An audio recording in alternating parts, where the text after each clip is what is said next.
लोग हैं, है ना।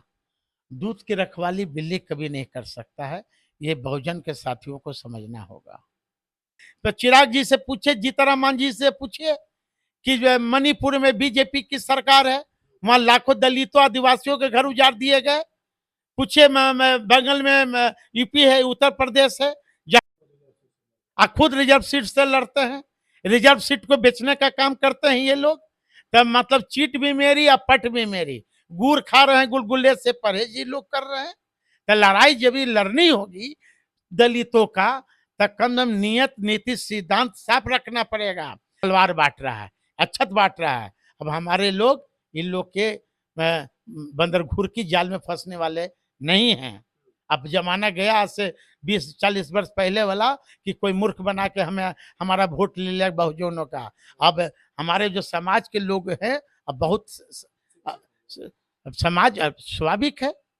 आप ठगने का कितना दिन काम कीजिएगा। अब लोग समझ रहे हैं कि हाँ, ये लोग बहुरुपिया लोग हैं, भारतीय जनता पार्टी के लोग। उसमें चिराग जी हैं, मांझी जी हैं।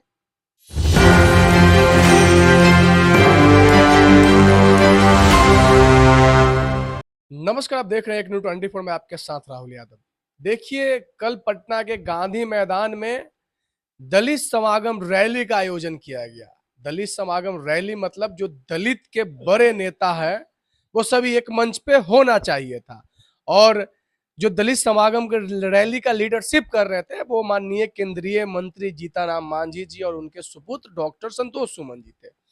लेकिन सबसे बड़ा सवाल, जब दलित समागम रैली था तो दलित के बड़े नेताओं को मंच पर रहना चाहिए था, लेकिन उसमें एक दलित के जो बड़े नेता कहे जाते हैं चिराग पासवान जी नजर नहीं है। मैं आपको बता दूं कि मैं कुछ दिन पहले आरजेडी के बड़े नेता हैं साधु पासवान जी, इनसे जब बाइट में लिया था तो उन्होंने एक भविष्यवाणी की थी। और भविष्यवाणी क्या था, उन्होंने कहा था कि देखिए, मांझी के जो नेता हैं, मांझी जी के नेता हैं, हम पार्टी के जो नेता हैं, उनसे एक बार आप ये गारंटी लेके हमको बता दीजिए कि दलित समागम रैली में क्या दलित के बड़े नेता हैं चिराग पासवान जी नजर आएंगे। ये बात इनका कहीं ना कहीं सत्य साबित हो गया। इसी सब मुद्दे पर बात करने के लिए हमारे साथ साधु पासवान जी है, अपनी बातों को प्रखरता और मुखरता से रखते हैं। सर, बहुत बड़का ज्योतिष हो गए आप। आपने एक बात कहा और कल मैंने उसको मिलाया, वो एकदम सही साबित हो गया। दलित समागम रैली के मंच पर दलित के बड़े नेता चिराग पासवान जी नजर नहीं। एक मैं भविष्यवाणी और कर दूं, कर ही दीजिए। 25 में भारतीय जनता पार्टी बिहार से भागेगी। बिहार से भागेगी, ये एक और भविष्यवाणी है, आप लोग याद रखिएगा और नोट कर लीजिए। 25 में जो लड़ाई होगी, ये लड़ाई होगी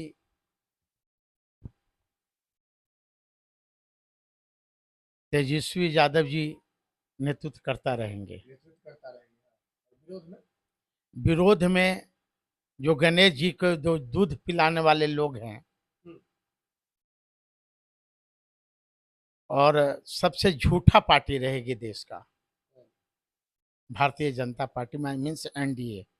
मतलब जो 2025 का चुनाव है वो तेजस्वी वर्सेस हाँ, एनडीए रहेगा। एनडीए में सबसे झूठा पार्टी या सबसे झूठा वादा करने वाला लोगों से लड़ाई रहेगा।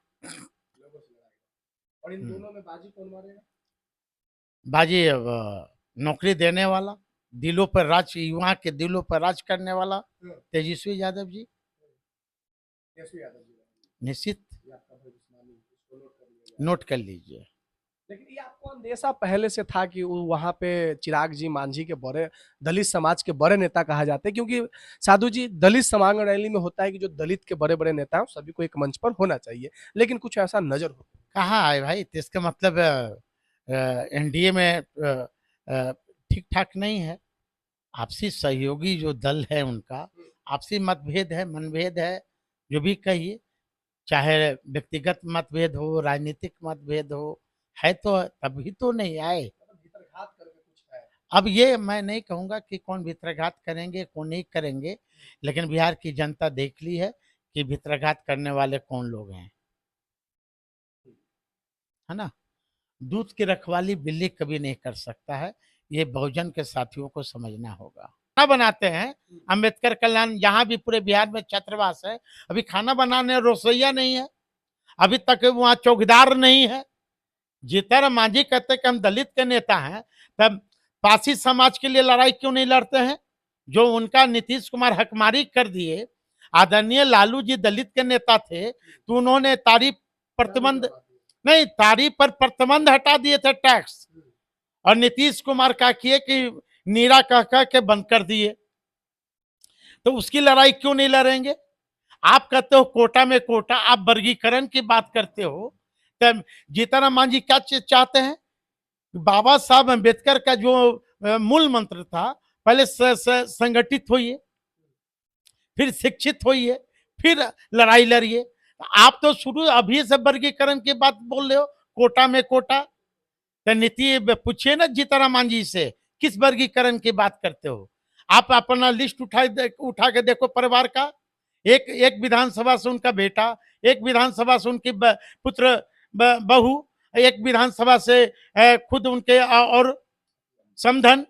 हाँ, तो वर्गीकरण ऐसी होगा? वर्गीकरण तब होगा मांझी जी, जब समाज के अंतिम पदान पर जो बैठा व्यक्ति है, चाहे वो दलित समाज में कोई भी समाज हो, ये नहीं कि पासवान मैं हूं तो हमारा पासवान भाई में सब चिरागे पासवान हो जाए कि 11 फैक्ट्री का मालिक है। वही तो मैं कह रहा हूं। आप बताइए कि चिराग जी अपने आप को कहते हैं दलित, हाँ, दूसरी तरफ कहते हैं कि संपन्न दलित आरक्षण छोड़ दो, खुद रिजर्व सीट से लड़ते हैं, रिजर्व सीट को बेचने का काम करते हैं ये लोग। तब मतलब चीट भी मेरी और पट भी मेरी, गुड़ खा रहे हैं, गुलगुले से परहेज ये लोग कर रहे हैं।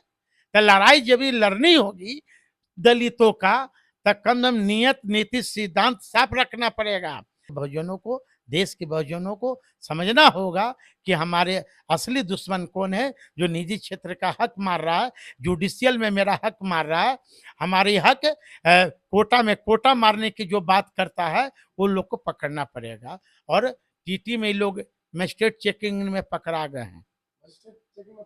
अभी जो दलितों का मजिस्ट्रेट चेकिंग हो रहा है ना, सब पकड़ा गए हैं टोटल। हम लोग अब अच्छत नहीं लेंगे। एक तरफ हमारा नेता तेजस्वी यादव कलम बांट रहे हैं और भाजपा के लोग तलवार बांट रहा है, अच्छत बांट रहा है। अब हमारे लोग इन लोग के बंदरघूर की जाल में फंसने वाले नहीं हैं। अब जमाना गया आज से 20-40 वर्ष पहले वाला कि कोई मूर्ख बना के हमें हमारा वोट ले लिया बहुजनों का। अब हमारे जो समाज के लोग हैं, अब बहुत समाज स्वाभाविक है। आप ठगने का कितना दिन काम कीजिएगा? अब लोग समझ रहे हैं कि हाँ, ये लोग बहुरुपया लोग हैं, भारतीय जनता पार्टी के लोग, उसमें चिराग जी हैं, मांझी जी हैं। तो देखिए, ये लोग बहरूपिया लोग हैं। ये लोग लालू यादव जी की किए कराए पे आज सुर्खियां बटोर रहे हैं। याद करिए वो दौर जब कोई ये लोग नेता नहीं थे, तो इन दलितों को लड़ाई लड़ने के लिए माननीय श्री लालू प्रसाद यादव जी खड़े होते थे।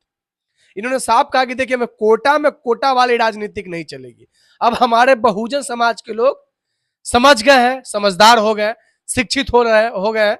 वो सब समझ रहे हैं कि हमें कौन से लोग ठगने का काम कर रहे हैं, कौन से लोग हमारे न्याय की बात कर रहे हैं।